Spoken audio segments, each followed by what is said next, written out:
Hello guys, good afternoon.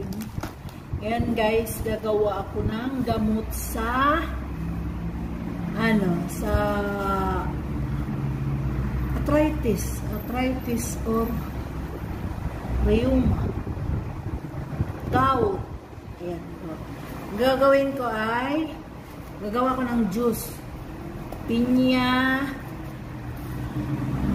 radish, at saka may ito, buto.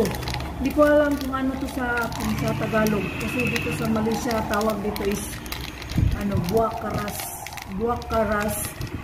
Parang liso nga, bunga nga kuan ba? Kanang gahi. Bunga nga gahi. Yan. Itong pinya, hatiin ko lang tong pinya at saka isang buong radish.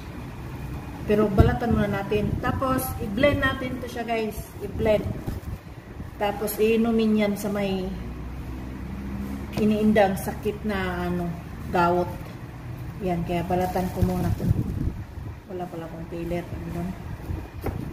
Ayan, balatan natin.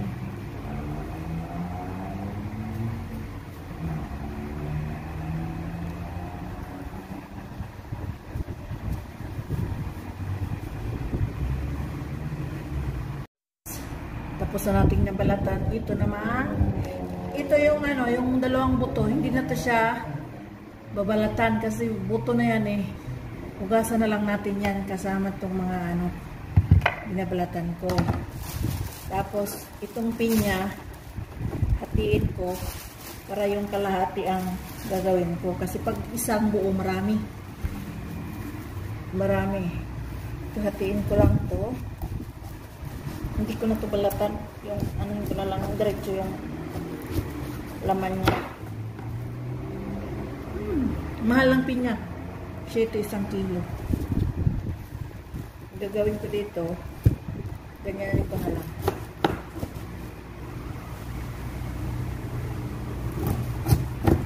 Huwag nang balat-balat. Kasi pag binalatan mo pa, mahirap natanggalan ng mata. Kaya gawin ko ganito na lang.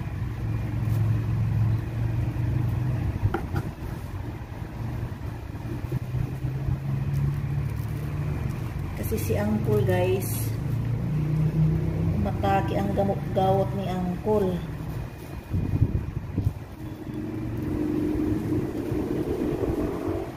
Ayan. Direct na. Huwag nang balat-balat pa. Kasi mas mahirap tanggalan ng mata pag balatan.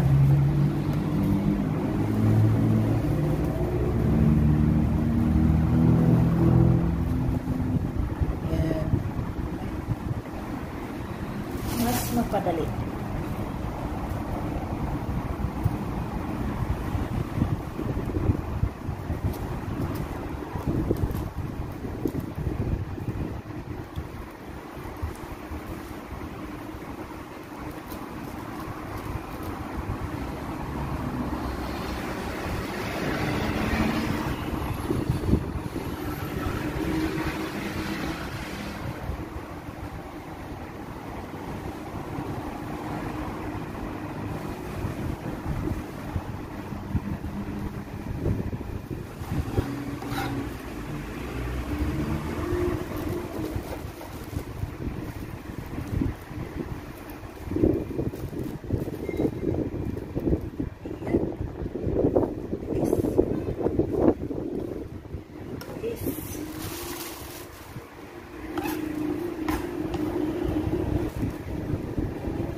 Ayun, hiwain ko na para mas madaling durugin ng blender. Kaya ko siya hugasan.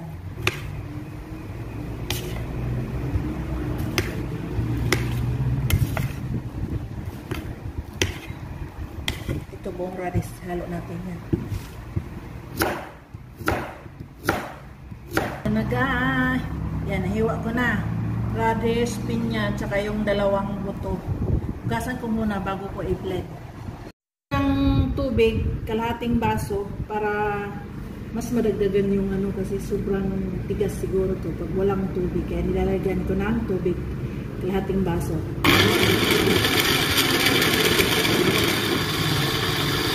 Para siyang shake.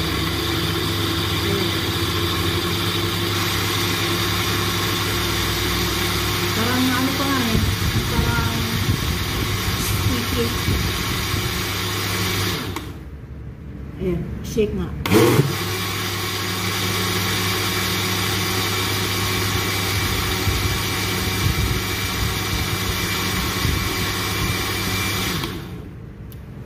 Yan.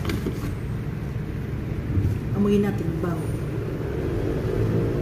Amoy labanos, amoy pinya. Buti na lang may pinya. Kung walang pinya, ang baho nito. Ayan.